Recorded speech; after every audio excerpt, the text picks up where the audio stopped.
اسلام کے غلبے کا وقت قریب آتا ہے،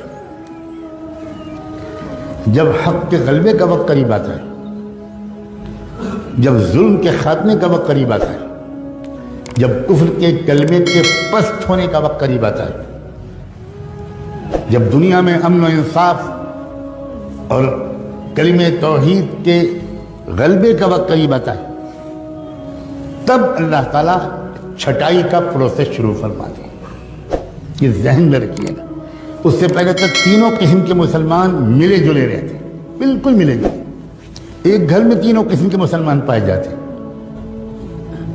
ایک مسجد میں تینوں قسم کے مسلمان، ہر جماعت اور دینی اجتماع میں تینوں قسم کے مسلمان، ہر نشست میں تینوں قسم کے مسلمان، سب کچھ سب ایک ساتھ ہوتا، ملے جلے رہتے کوئی۔ لیکن جب وہ وقت آتا ہے کہ جب اب دودھ الگ ہوگا اور پانی الگ ہوگا، جب اسلام کے غلبے کا وقت، میری بات کو غور سے سننا، بہت امید کے ساتھ اس مسجد میں میں نے یہ بات چھیڑی، بہت عظیم لوگوں کی طرف یہ مسجد منسوب ہے۔ ہم لوگ عام طور پر نعمتوں کی قدر زندگی میں نہیں کرتے، یہ ہماری مصیبت ہے۔ ہم کسی نعمت، کسی شخصیت کے قدر کے لیے اس کے انتقال کا انتظار کرتے ہیں۔ میں پھر دہراتا ہوں، جب اسلام کے غلبے کا وقت آتا ہے، جب کفر کے کچل جانے کا وقت آتا ہے، جب نظم عالم الٹ پلٹ کر دینے کا وقت اللہ کے بنائے ہوئے پروگرام کے مطابق آ جاتا ہے، باطل کا غلبہ نہیں، کفر کا غلبہ نہیں، ظلم کا غلبہ نہیں، الٹی بات میں کروں، جب کفر کا خاتمہ، جب باطل کے کلمے کے کچل جانے کا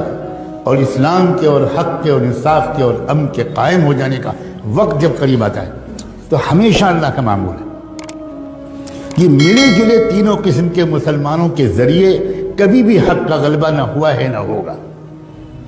اس سے پہلے اللہ تعالیٰ ایک پروسیس شروع کرتے ہیں، ایک ترتیب ہے اللہ تعالیٰ کی، وہ یہ کہ چھانٹ دوں گا میں، پہلے قسم کے مسلمانوں کو الگ کر دوں گا اور دوسرے قسم کے مسلمان بھی پیچھے پیچھے ان کے ساتھ رہیں گے، لیکن تیسرے قسم کے ایک انسان کو بھی میں اپنے مقبول بندوں اور بندیوں کے ساتھ کھڑے رہنے کی اجازت نہیں دوں گا۔ پھر میل تو چھٹے گا، الگ ہو۔ اور اس کا طریقہ کیا ہوتا ہے؟ اس کا طریقہ اللہ کی طرف سے یہ ہوتا ہے کہ کفر ظلم شروع کرتا ہے، ستانا شروع کرتا ہے، بڑھتا چلا جاتا ہے ظلم، ٹارچر ہوتا ہے، چلتے پھرتے مسلمانوں کو مارا جاتا ہے،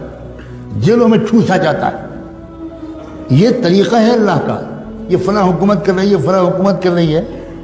یہ ظاہری طور پر ہم کو اسباب کے اعتبار سے کچھ کام کرنا ہماری ذمہ داری ہے، لیکن میں سمجھا رہا ہوں یہ اللہ تعالیٰ کا ہمیشہ سے یہ سسٹم ہے۔ اُذِينَا مِن قَبْلِ أَن تَأْتِيَنَا وَمِن بَعْدِ مَا جِئْتَنَا، بنو اسرائیل کے لوگوں نے موسیٰ علیہ السلام سے کہا تھا کہ پہلے بھی ہم ذلیل سمجھے جاتے تھے، فرعون کے لوگ ہم کو دلتوں سے زیادہ بدتر سمجھتے تھے، ہمیں غلامی کی زنجیروں میں جکڑ رکھا تھا، آپ آئے، ہم نے آپ پر ایمان ہم نے قبول کیا، ہم نے آپ کا ساتھ دیا، اس کے بعد بھی وہی ظلم ہم پر ہو رہا ہے۔ وہ ظلم اور ظلم میں فرق تھا۔ چنانچہ موسیٰ علیہ السلام نے بعد میں جو جوابات دیے اور بعد میں اس قوم کی تاریخ نے جو مرحلے طے کیے، تو اس نے بتایا کہ بہت فرق تھا ان دونوں قسم کو ظلم میں۔ چھٹائی لازمی ہے، لِيَمْحِصَ اللَّهُ الَّذِينَ آمَنُوا لِيَمِيزَ اللَّهُ الْخَبِيثَ مِنَ الطَّيِّبِ، قرآن نے 20 جگہ یہ بات بیان کی۔ چھٹائی تب ہوتی ہے، یہ ایک بات میں تیسری چوتھی بار دوہرا رہا ہوں، جب اسلام کے غلبے کا وقت قریب ہوتا، اس وقت اللہ تعالیٰ یہ برداشت نہیں کرتے کہ تیسری قسم کے لوگ یہ دوسری اور پہلی قسم کے والوں کے ساتھ رہے۔ احد کی جنگ میں اللہ کے رسول نکلے صحابہ کو ساتھ میں لے کر، اور یہ تیسری قسم کے لوگ بھی ساتھ تھے، جو اندر سے کچھ اور تھے، اوپر سے کچھ اور تھے، اور یہ بھی ساتھ چلے،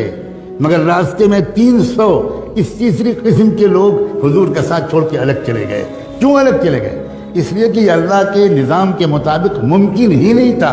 کہ یہ تیسری قسم کے لوگ اس فتح کے وقت میں ان کے ساتھ رہیں، یہ ممکن نہیں، یہ اللہ تعالیٰ کبھی نہیں ہونے دیتے۔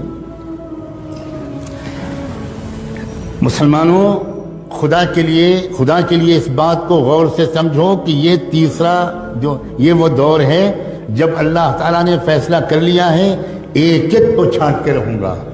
چاہے وہ خادم الحرمین شریفین ہوں، اور چاہے وہ کعبے کے لباس کے متولی ہوں، اور چاہے وہ بڑے بڑے عرب لوگ ہوں اور کعبے کے ممبر پر کھڑے ہو کر نصیحت کرنے والے ہوں، اور چاہے وہ کہیں کے لوگ ہوں، ایک بھی نہیں چھوڑیں گے اللہ۔ سب تھوڑے سے مٹھی بھر لوگ ہوں گے جن کو اللہ چن لیں گے، اور ان کے ذریعے سے پوری دنیا کے اندر ایسا انقلاب آ جائے گا کہ شجر و حجر بھی حیران رہ جائیں۔